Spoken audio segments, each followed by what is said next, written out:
Good afternoon. I'm Vernecia Meyer. I'm from Malmaison Primary School, principal of Malmaison Primary School in Kirkwood. Kirkwood is 50 kilometers away from Gqeberha, Port Elizabeth, the former Port Elizabeth. So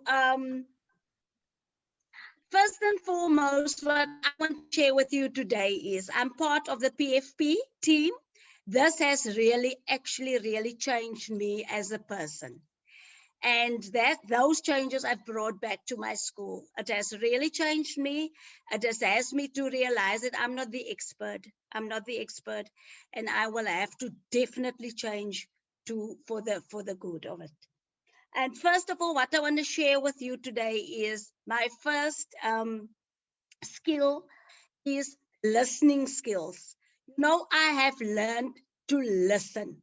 With the PFP, I have learned to listen. And that I have brought back to school. I've learned that I must listen to other people to make a change.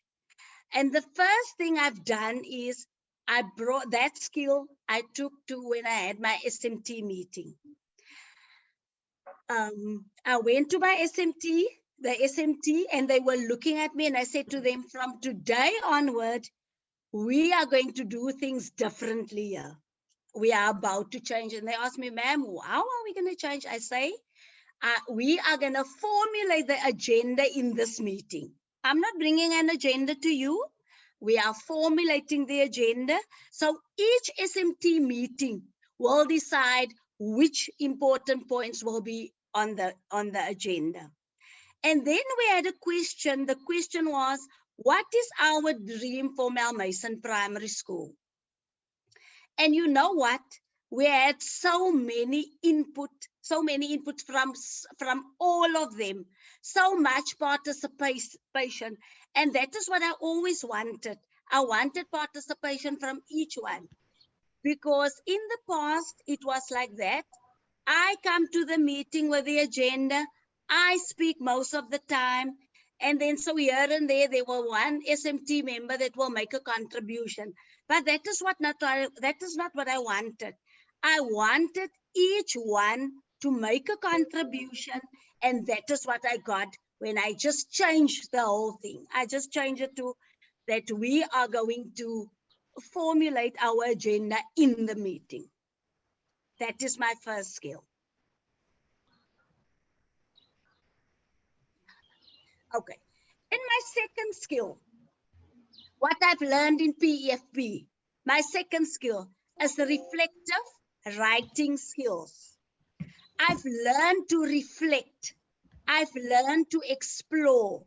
I've learned to, if there's a challenge or whatever, I start writing. And you know what happened actually? It brought the creative side of mine.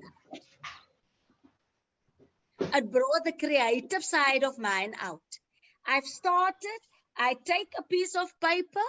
Nowadays we all use laptops and we use tablets, but I've learned that I can still use a piece of paper.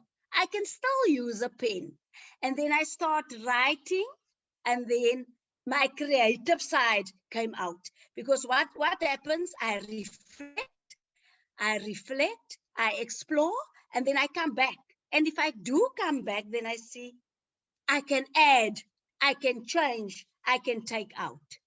So I wanna give you an example of that. You know what? We are currently having a project at our school, new ablution facilities for the learners, mostly for learners, and there are 4 for teachers. And then I thought to myself, I want to involve my parents and SGB members. They must be part. How am I going to get them part of this project? And you know what? Since when we started off with the engineer for where this facilities is going to be, how will it look like? When we started, I had the SGB on board. They were part of the meetings. They could give their inputs. And that is when I was sitting with my pen and my paper, starting to reflect, starting to explore, And you know what? These parents, they are working. They're from the school, SGB members, they're working.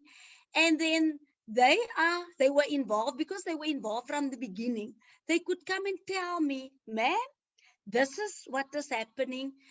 We are observing this, we're observing that. And you know, we had the buy-in then of the parents there.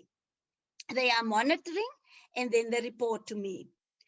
And as I said to you now, that I am still, they're still busy with the project. I'm still writing, I'm still exploring, and I'm still, the creative side of mine is still coming out, because as I say, we're not done with the project yet. Okay. And then the third skill, for me, it's a very, very important skill. This is the contracting skill, where you get the buy-in of the parent. In this instance, I wanted the buy-in of the parents. You know, like the previous speaker said, the core business of the school is teaching and learning. Effective teaching and learning must take place. That is very, very important. And that is what all we strive for. It's to have effective teaching and learning taking place at our school. The contracting skills here, for example, we have discovered that the literacy levels of our learners at school, especially the home language, was not good. We were actually worried. The staff, SMT, the staff, and then we took it to the SGB. We were worried because, you know, with this COVID-19 pandemic as an external factor, it had a negative impact on the progress of our learners. And so we started at school with a drop down and read approach. We said in the mornings, we're not starting with mathematics in the morning. We're starting with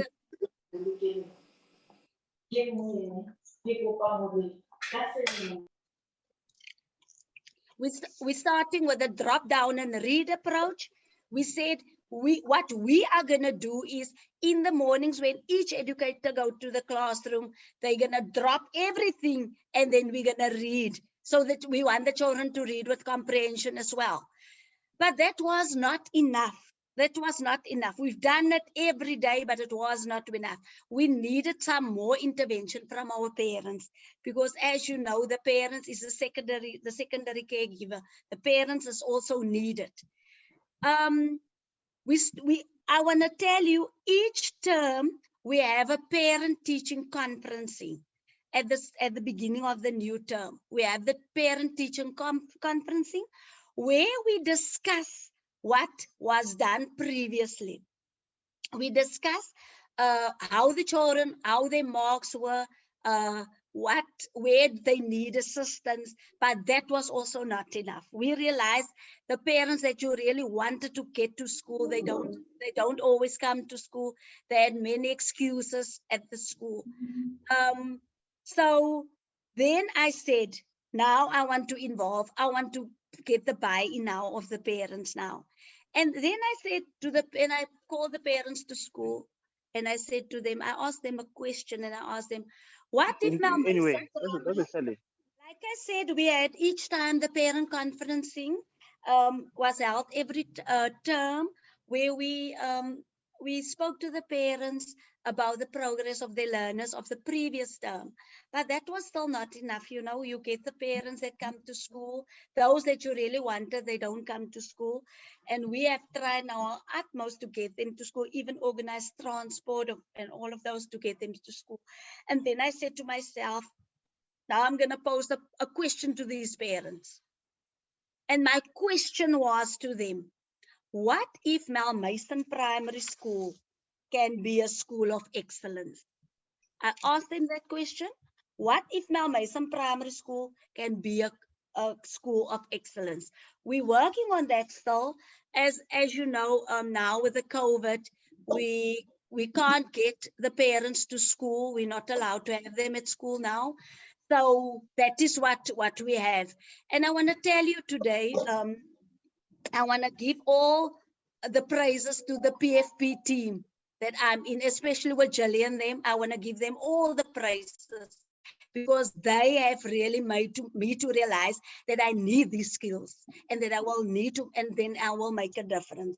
I am very grateful. I am very thankful, and I'm very thankful for what they're doing for the support. PFP, I've been a principal for so many years, but this has really changed me, and this has really assisted me, and they are still assisting me. And I just want to say my last remark is, if you target a school, they say the school is at the center of a community. And my belief is, if you target a school, you target a community. Thank you very much.